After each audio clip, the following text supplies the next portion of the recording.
justement du côté de cette jument qui devra rendre 25 mètres, qui est proposée à une cote très basse, 2 €, une cote un peu exagérée, j'ai l'impression, Frédéric, tout de même. Oui, je suis assez d'accord. Elle n'a pas forcément une marge incroyable. Surtout que voilà, c'est pas évident de rendre la distance, 15 partantes. Bon.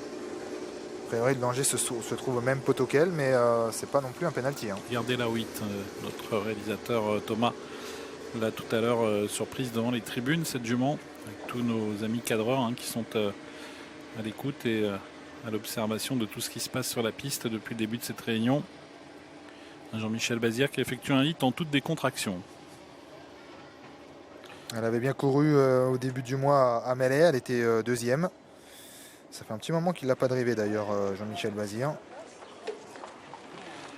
Regardez Jean-Michel Bazir, les préparatifs. Le jument qui appartient à son fils Nicolas.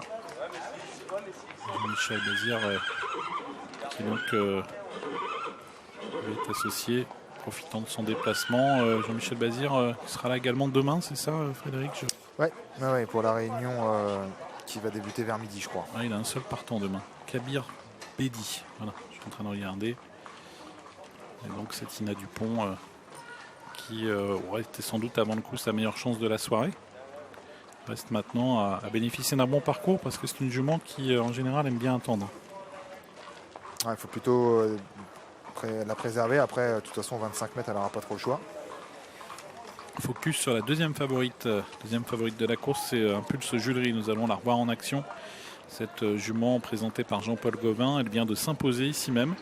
C'était le 14 juin dernier. Puis ensuite, nous écouterons Jean-Paul Gauvin qui, après sa victoire tout à l'heure dans la première course au Sulky d'Indigo Julerie, a